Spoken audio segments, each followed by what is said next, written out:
Hey, magandang araw ho sa inyong lahat, mga kapatid. Ako po ang inyong abang lingkod, JDB. So, ito naman ang pag-uusapan natin.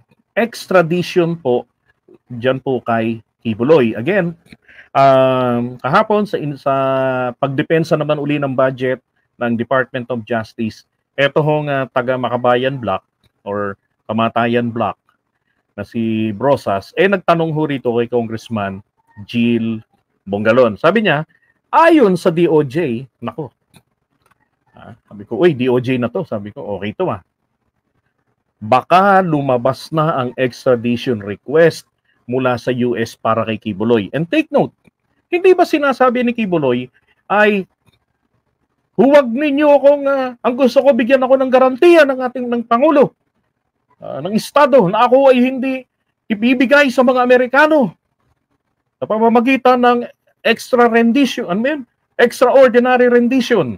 Sabi niya, kung gusto talaga nila akong mapunta ng Amerika, ay dapat mag-submit sila, mag-request sila ng extradition. Nako, eto na. Hindi ba't pinaliliwanag ko nga po nung nakaraan? Ang extradition po ay magkakabisa lamang ito dito sa atin kapag wala hong kaparehong mga kaso. Diba? And eto nga po yung tanong ni Brosas Ayan, kung i-extradite si Kibuloy ngayon, paano ang cases niya sa Pilipinas? Matitenga ba ito? Alam niyo, parang magandang i-survey ito, ano? No, pa-survey kaya natin. Saan niyo gustong litisin si Kibuloy? Maunang litisin sa Pilipinas o sa Amerika? Di ba? Kasi kung sa Amerika yan, so yung mga cases po rito, matitenga talaga. Nakasampa, pero dahil nga po, because of his absence, matitenga lang mga to. Kumbaga, naka-archive yung mga kaso. Okay naman yun. Kasi, within the timely filing, na-submit yung kaso na-i-file sa korte o sa piskalya. Tama? Lalo na't heinous crimes. 20 years po ang prescriptive period niyan. Hindi pa naman ito 20 years. 2014, 2013 daw yung ibang mga insidenteng nangyari, plus yung mga magrereklamo pa. Di ba? So, pasok pa rin naman ho sa banga. Kaso po, na-i-file naman po less than 20 years na yun mahaba yung yung naging timely filing, yung tinatawag pong prescriptive period. So let's say sabihin natin after 20 years, okay? Natapos yung mga kaso, buhay pa si Kibuloy, 90 years old na, shit. Diba? Nakalaya na sa Amerika. So rito naman sa Pilipinas, pwede pa rin namang litisin siya.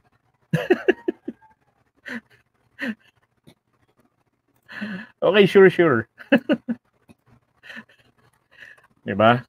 So ngayon, ito yung sinabi ni Jim Bongalon. With respect to the extradition issue, we will finish first all the cases filed with the local courts of our country before we can proceed with the extradition. Diba? Ito nga yung pinaliliwanag ko palagi.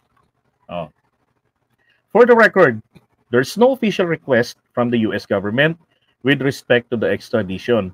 So the Philippine government will act on it once the official request will be received or has been received. Okay? So yun. So sinasabi nilang dalawa, posible next week lumabas na. Ibig sabihin, ma-receive na ng Pilipinas yung extradition. Kaya lang, mauuna ho munang litisin yung mga kaso rito ni Kibuloy. So, kapag si Kibuloy po ay nakalusot, ang ending po nito, nandyan po ang Amerika. Kasi once na nagkaroon na po tayo ng extradition, maghihintay po ang extradition, ang pag-transfer sa kanya. For example, nag-grant na ito ng gobyerno. I think it was DOJ is going to grant. Okay? Pag nag-grant na yan, tapos lahat ng mga kaso rito ni Kibuloy ay inatras o nalusutan niya.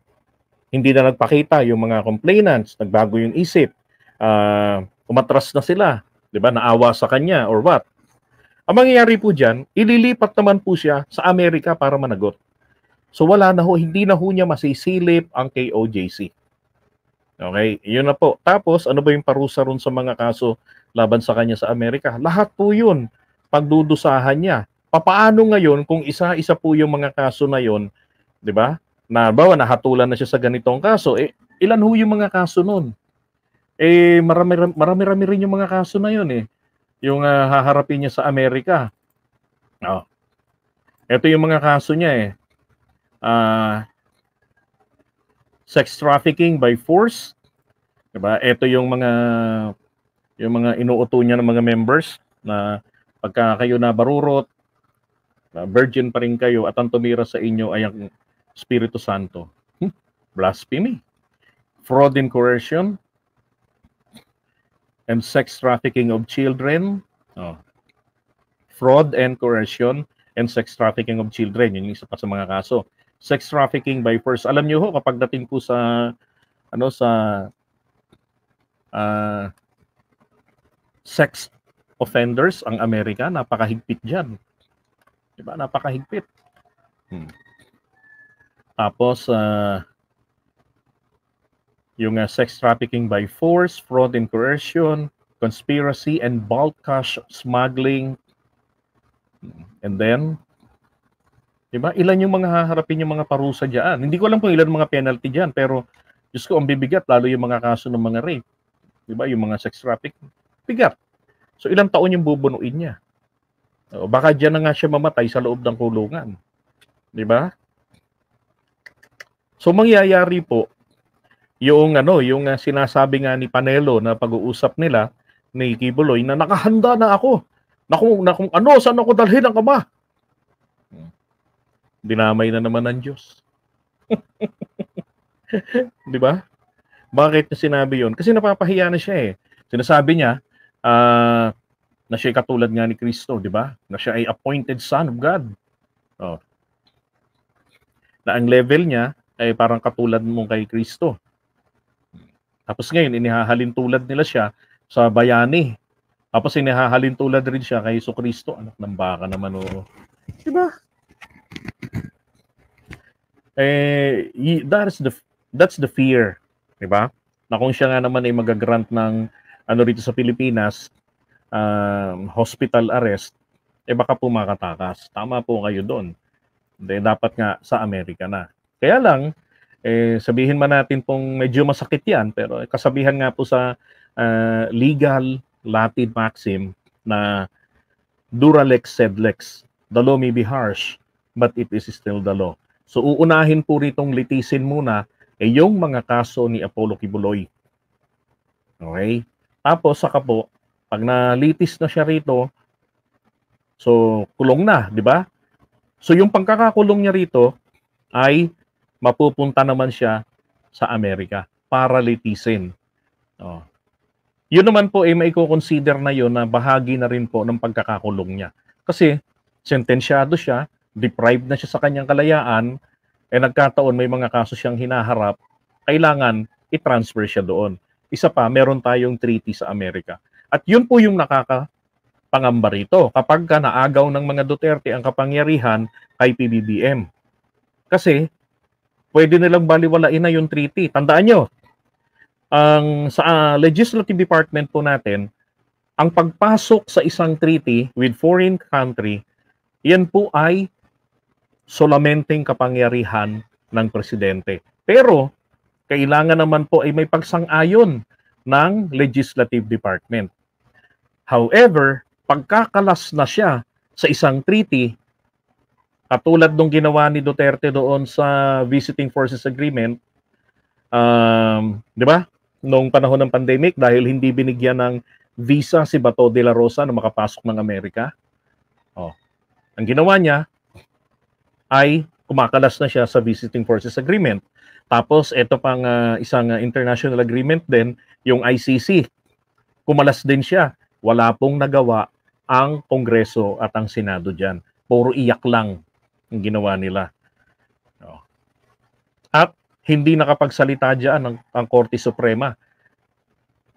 Bakit? Alam ng Korte Suprema na hindi nakalagay sa Constitution na pati sa pag-exit sa mga international treaties ay kasali pa ang Kongreso. Ano sinabi na lang nila doon? Moot and academic ang question na yan. So pag naupo si Sara, isa sa mga unang-una niyang gagawin bukod sa EDCA na ibasura ay ibabasura na rin itong pagbasura ng Visiting Forces Agreement, and then ibabasura na rin yung EDCA. Baka pati yung Mutual Defense Treaty natin with the US na 1951 pa, at saka hong extradition treaty natin with the US.